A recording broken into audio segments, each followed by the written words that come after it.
Hi guys, it's Sam from Creatively Sam's, and today we're going from this to this. If you want to see how I did this, stay tuned. It's coming up next. Okay, what you'll need is, I got these from the Dollar Tree. They're square vase and 2 square smaller vases. These are almost straight up and down. Dollar Tree does carry them, you just have to look for them. Then you're going to need some E6000, something to put the E6000 on, and a stick or a toothpick or something to help you use the E6000. You're going to need a hot glue gun and glue sticks and bling. Lots and lots of bling. This I originally got at Walmart, I think 2 years ago, and it was a garland for the tree. And of course I got it on a clearance after Christmas. And I think it was actually before bling became really popular.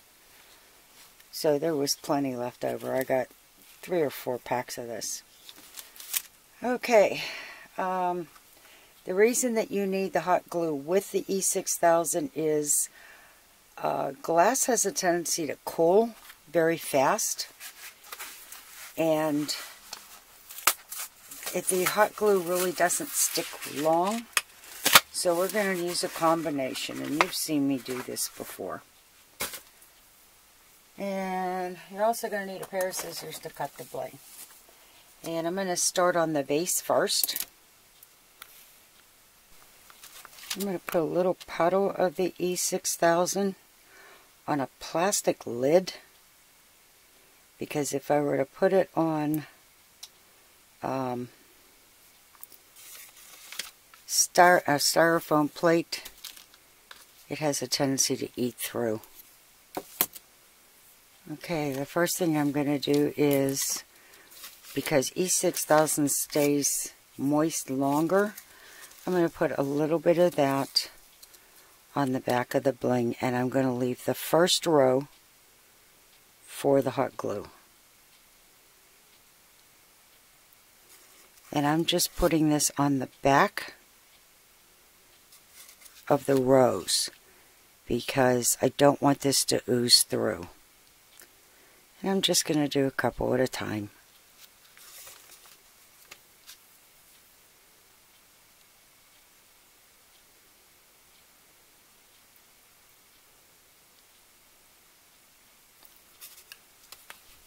And I'm going to put the hot glue on the first row.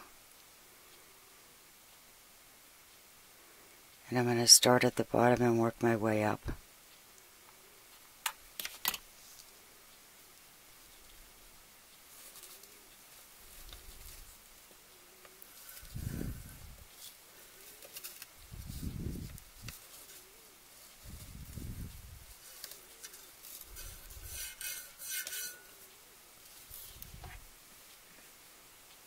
And I'm just going to continue all the way around.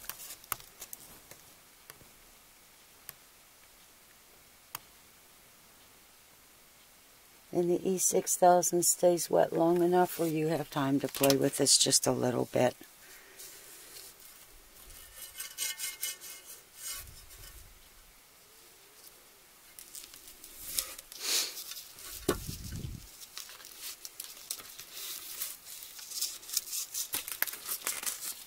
And I really don't want to cut this until I'm done.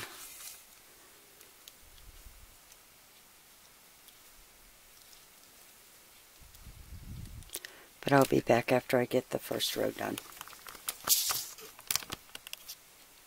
Okay, I got the first bunch done, the first row done. And now I'm going to measure up the second one.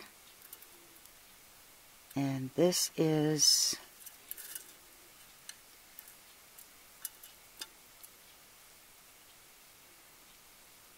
let's say 1 row. Let's do 2 rows. Too big, because I don't want it to go over the top. So I'm going to cut off 2 rows of this and then just add it around like I did the first one. Okay, I've got them all wrapped up. I actually found that it's easier to line these up if you have them laying flat, and you can get all of your rows lined up. As you can see, I don't know if you know this, but if you can see, this is sticking out just a little bit past. You can cut bling.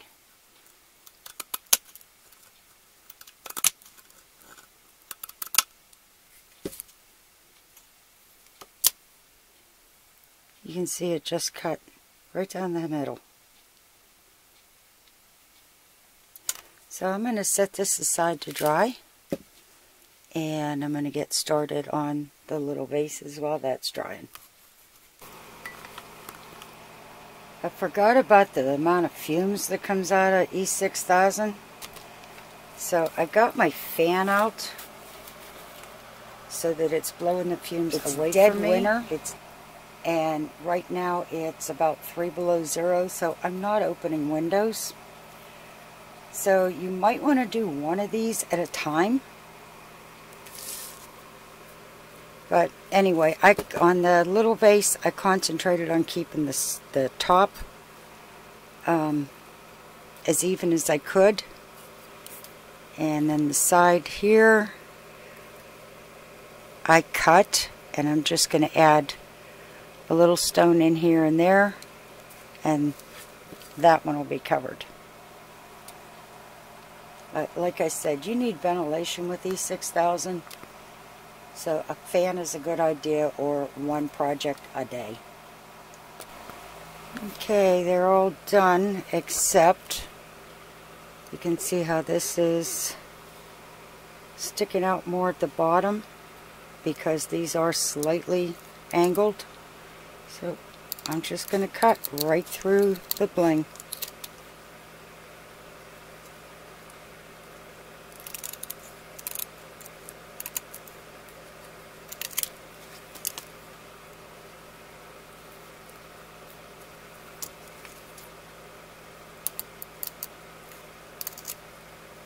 And since this is just metal, it's not actual rhinestones in there, you can cut right through it.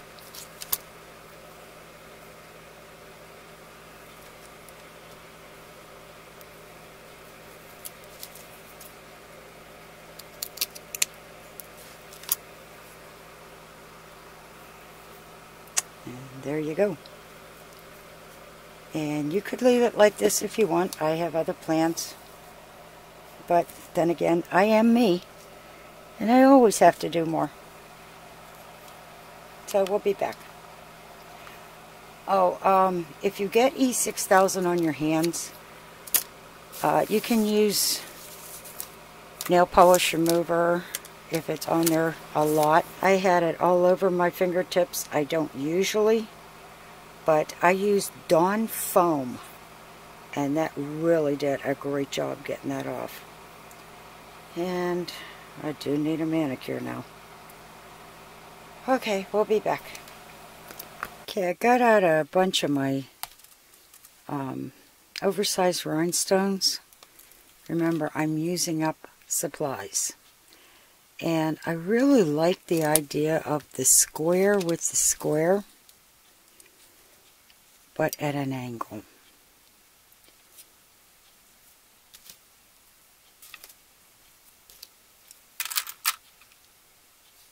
And now I just have to decide if I like. Can you see this?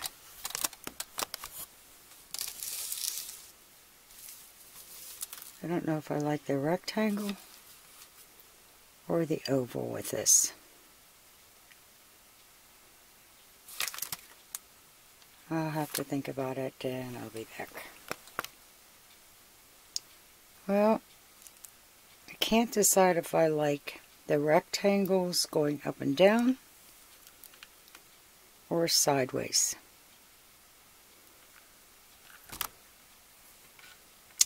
I think the up and down. E6000 will make these silver-backed plastic rhinestones craze. So I'm going to be putting these on with hot glue, and since they have the mesh as a base, it should hold. So we'll be back when I'm done. Oh, I decided that the rectangle is going vertical instead of horizontal, and all I did was put a puddle of glue in the center,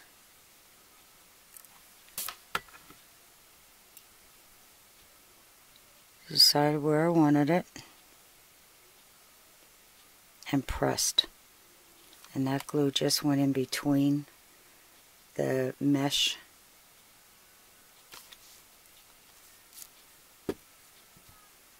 and there they are.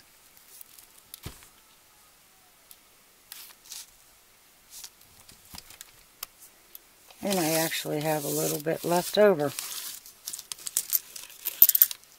although I was hoping to use it all up. And by the way, I got these stones at Joann's in a bag. I can't remember if it was half a pound or a full pound, but I got them at least 3 years ago. So a little goes a long way, because I have been using these for the last 3 years. Okay, I decided to use some white sand in the bases of these.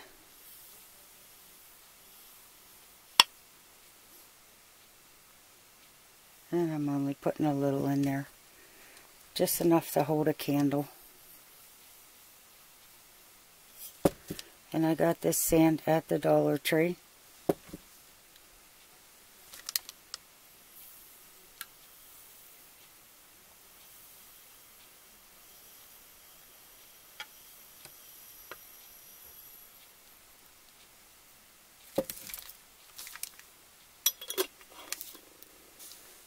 And I'm going to be popping a votive candle in there.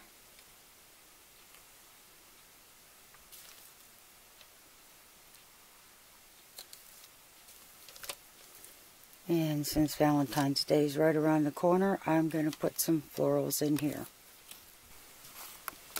Okay, I've got a bunch of roses that I have previously glittered.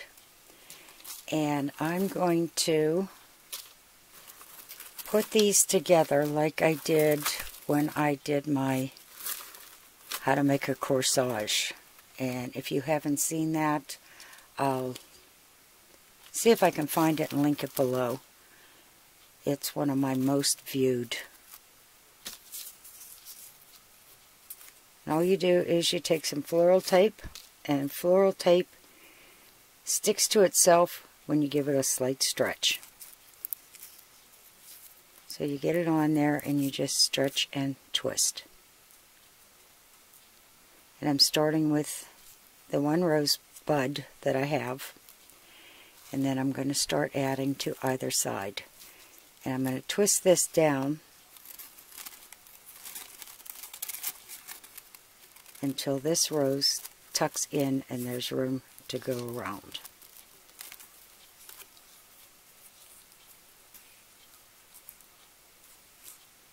Okay, now I'm going to put one on the other side. And I'm going to come down just a little bit lower than this one and twist.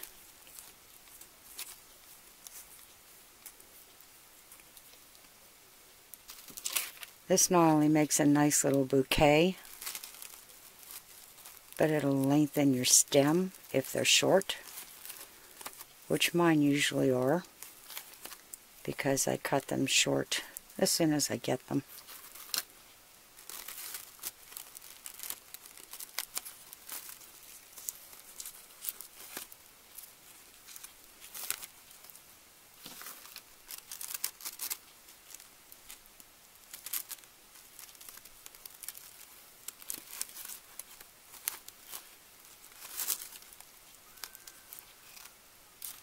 And I think I can get one more in here.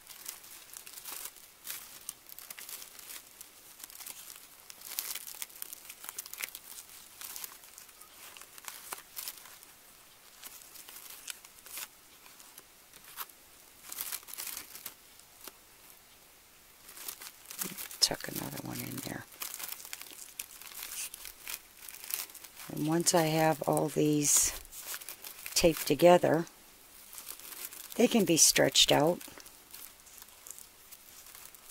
And I'll show you what I mean as soon as I get this wrapped.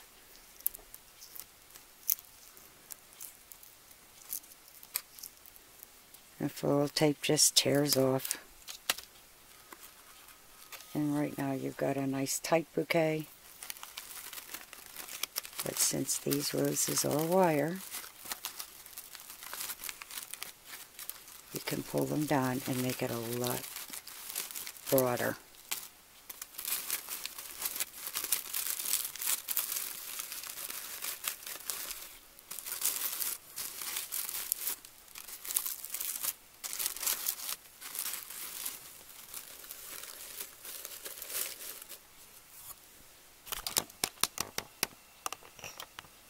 And you can always add ribbon to it if you want.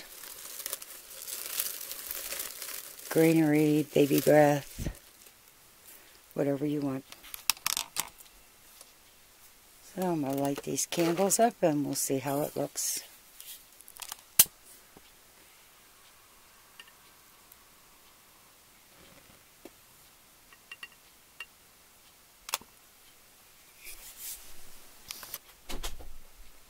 And there it is done. And let's see how it looks with the lights out.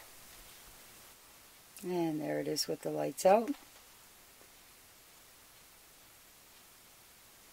And if you like what you saw, give it a thumbs up, subscribe, and happy creating, everyone.